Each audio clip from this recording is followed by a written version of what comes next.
जय श्री कृष्ण। अमल की एकादशी। युधिष्ठिर ने भगवान श्री कृष्ण से कहा, श्री कृष्ण, मुझे फाल्गुन मास के शुक्ल पक्ष की एकादशी का नाम और महात्म्य बताने की कृपा कीजिए।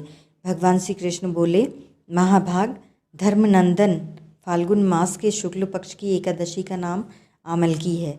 इसका पवित्र व्रत विष्णुलोक की प्राप्ति कराने वाला है। राजा मानधाता ने भी महात्मा वशिष्ठ जी से इसी प्रकार का प्रश्न पूछा था, जिसके जवाब में वशिष्ठ जी ने कहा था, महाभाग, भगवान विष्णु के थूकने पर उनके मुख से चंद्रमा के समान कांतिमान एक बिंदु प्रकट होकर पृथ्वी पर गिरा। उसी से आंवले का महान वृक्ष उत्पन्न हुआ, जो सभी वृक्षों का आदिभूत कहलाता है। इसी समय प्रजा की सृष्टि करने के लिए भगवान ने ब्रह्मा जी को उत्पन्न किया और ब्रह्मा जी ने देवता, दानव, गंधर्व, यक्ष, राक्षस, नाग तथा निर्मल अंतःकरण वाले महर्षियों को जन्म दिया। उनमें से देवता और ऋषि उस स्थान पर आए जहाँ विष्णुप्रिय आमलक का वृक्ष था। महाभाग, उसे देखकर देवताओं को बड़ा विस्मय हुआ, क्योंकि उस वृक्ष के बारे में वे नहीं जानते थे। उन्हें इस प्रकार विस्मित देखकर आकाशवाणी हुई, महर्षियों, यह सर्वश्रेष्ठ आमलक का वृक्ष है, जो विष्णु को प्रिय है। इसके स्मरण मात्र से गोदान का फल मिलता है। स्पर्श करने से इससे दुगना और फल, भक्षण करने से तिगुना पुण्य प्राप्त होता है। यह सब पापों को हरने वाला वैष्णव वृक्ष है। इसके मूल में विष्णु, उसके ऊपर ब्रह्मा, स्कंध में परमेश्वर भगवान रुद्र, शाखाओं में मुनि, टहनियों में देवता, पत्तों में वसु, फूलों में मरुदगण तथा फलों में समस्त प्रजापति वास करते हैं। आमलक सर्वदेवमय है, अतः विष्णु भक्त पुरुषों के लिए यह परम पूज्य है। इसीलिए सदा प्रयत्नपूर्वक आमलक का सेवन करना चाहिए। ऋषि बोले, आप कौन हैं? देवता हैं या कोई और? हमें ठीक ठीक बताइए। पुनः आकाशवाणी हुई, जो संपूर्ण भूतों के कर्ता और समस्त भुवनों के सृष्टा हैं, जिन्हें विद्वान पुरुष भी कठिनता से देख पाते हैं, मैं वही सनातन विष्णु हूँ। देवादिदेव भगवान विष्णु का यह कथन सुनकर वे ऋषिगण भगवान की स्तुति करने लगे। इससे भगवान श्रीहरि संतुष्ट हुए और बोले, महर्षियों, तुम्हें कौन सा अभिष्ट वरदान दूँ? ऋषि बोले, भगवान, यदि आप संतुष्ट हैं तो हम लोगों के हित के लिए कोई ऐसा व्रत बताइए जो स्वर्ग और मोक्ष रूपी फल प्रदान करने वाला हो।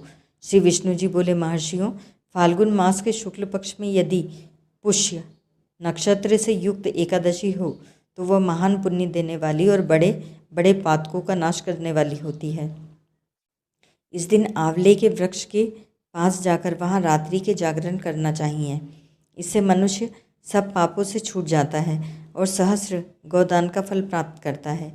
विप्रगण, यह व्रत सभी व्रतों में उत्तम है, जिसे मैंने तुम लोगों को बताया है। ऋषि बोले, भगवान, इस व्रत की विधि बताइए। इसके देवता और मंत्र क्या हैं? पूजन कैसे करें? उस समय स्नान और दान कैसे किया जाता है? भगवान विष्णु ने कहा, द्विजवरों, इस एकादशी को व्रती प्रातःकाल दंत धावन करके यह संकल्प करे कि पुंडरीकाक्ष है अच्युत, मैं एकादशी को निराहार रहकर दूसरे दिन भोजन करूंगा, आप मुझे शरण में रखें। ऐसा नियम लेने के बाद पतित, चोर, पाखंडी, दुराचारी, गुरु, पत्नीगामी तथा मर्यादा भंग करने वाले मनुष्यों से वह वार्तालाप न करे। अपने मन को वश में रखते हुए नदी में, पोखर में, कुएं पर अथवा घर में स्नान करे। स्नान के पहले शरीर में मिट्टी लगाए। मृतिका लगाने का मंत्र, अश्वक्रांति रथ क्रांति विष्णु क्रांते वसुंधरे, मृतिके हर में पापम जन्म कोट्याम समर्जितम।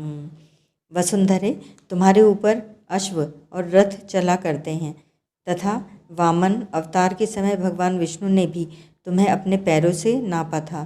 मृतिके, मैंने करोड़ों जन्मों में जो पाप किए हैं, मेरे उन सब पापों को हर लो। पद्म पुराण उत्तराखंड 46-43। स्नान का मंत्र, त्वं मातः सर्वभूतानां जीवनं तत्तु रक्षकं स्वेदजोद्भिज्य जातीनां रसनां पतये नमः। स्नातोऽहं सर्वतीर्थेषु हृदय प्रस्रवणेषु च नदीषु देवखातेषु इदं स्नानं तुम्हें भवेत्। जल की अधिष्ठात्री देवी मातः, तुम संपूर्ण भूतों के लिए जीवन हो, वही जीवन जो स्वेदज और उद्भिज जाति के जीवों का भी रक्षक है। तुम रसों की स्वामीन हो, तुमने नमस्कार है। आज मैं संपूर्ण तीर्थों, कुंडों, झरनों, नदियों और देव संबंधी सरोवरों में स्नान कर चुका। मेरा यह स्नान उक्त सभी स्नानों का फल देने वाला हो।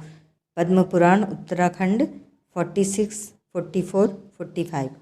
विद्वान पुरुष को चाहिए कि वह परशुराम जी की सोने की प्रतिमा बनावे। प्रतिमा अपनी शक्ति और धन के अनुसार एक या आधे माशे स्वर्ण की ही होनी चाहिए। स्नान के पश्चात घर आकर पूजा और हवन करे। इसके बाद सब प्रकार की सामग्री लेकर आंवले के वृक्ष के पास जाए। वहाँ वृक्ष के चारों ओर की जमीन झाड़ बुहार लीप पोत कर शुद्ध करे। शुद्ध की हुई भूमि में मंत्र पाठ पूर्वक जल से भरे हुए नवीन कलश की स्थापना करें। कलश में पंचरत्न और दिव्य गंध आदि छोड़ दें। श्वेत चंदन से उसका लेपन करें। उसके कंठ में फूल की माला पहनाएं। सब प्रकार के धूप की सुगंध फैलाएं। जलते हुए दीपकों की श्रेणी सजा कर रखें। तात्पर्य यह है कि सब ओर से सुंदर और मनोहर दृश्य उपस्थित करें। पूजा के लिए नवीन छाता, जूता और वस्त्र भी मंगा कर रखें। कलश के ऊपर एक पात्र रखकर उसे श्रेष्ठ लाजों खीलों से भर दें। फिर उसके ऊपर परशुराम जी की मूर्ति सुवर्ण की स्थापित करें।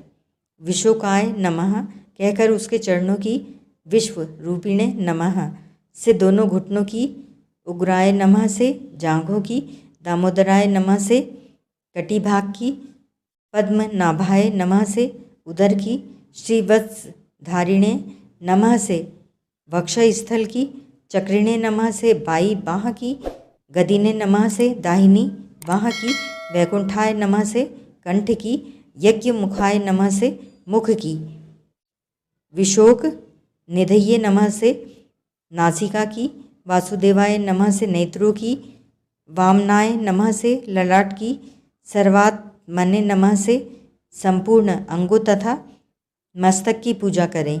यही पूजा के मंत्र हैं। तदंतर भक्ति युक्त चित्त से शुद्ध फल के द्वारा देवादिदेव परशुराम जी को अधरी प्रदान करें। अधरी का मंत्र इस प्रकार है। नमस्ते देव देवेश जामदग्न्य नमोस्तुते ग्रहाणार्धर्यमिमं दत्तमां लक्ष्या युत्तम हरे। देव देवेश्वर जमदग्नि नंदन श्री विष्णु स्वरूप परशुराम जी, आपको नमस्कार है। नमस्कार है। आंवले के फल के साथ दिया हुआ मेरा यह अधर्य ग्रहण कीजिए।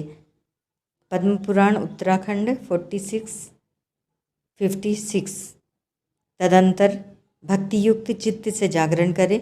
नृत्य, संगीत, वाद्य, धार्मिक उपाख्यान तथा श्री विष्णु संबंधिनी कथा वार्ता आदि के द्वारा वह रात्रि व्यतीत करें। उसके बाद भगवान विष्णु के नाम लेकर आमलक वृक्ष की परिक्रमा 108 या 28 बार करें।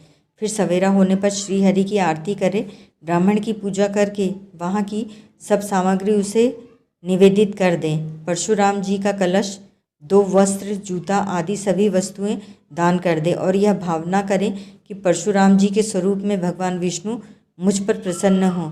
तत्पश्चात आमलक का स्पर्श करके उसकी प्रदक्षिणा करें और स्नान करने के बाद विधिपूर्वक ब्राह्मणों को भोजन कराएं। तदंतर कुटुंबियों के साथ बैठकर स्वयं भी भोजन करें। संपूर्ण तीर्थों के सेवन से जो पुण्य प्राप्त होता है तथा सब प्रकार के दान देने से जो फल मिलता है, वह सब उपर्युक्त विधि के पालन से सुलभ होता है। समस्त यज्ञों की अपेक्षा भी अधिक फल मिलता है। इसमें तनिक भी संदेह नहीं है। यह व्रत सब व्रतों में उत्तम है। वशिष्ठ जी कहते हैं, महाराज, इतना कहकर देव देवेश्वर भगवान विष्णु वहीं अंतर्ध्यान हो गए। तत्पश्चात उन समस्त महर्षियों ने उक्त व्रत का पूर्ण रूप से पालन किया। नृपश्रेष्ठ, इसी प्रकार तुम्हें भी इस व्रत का अनुष्ठान करना चाहिए। भगवान श्री कृष्ण कहते हैं, युधिष्ठिर, यह दुर्धर्ष व्रत मनुष्य को सब पापों से मुक्त करने वाला है। ओम तत्सत।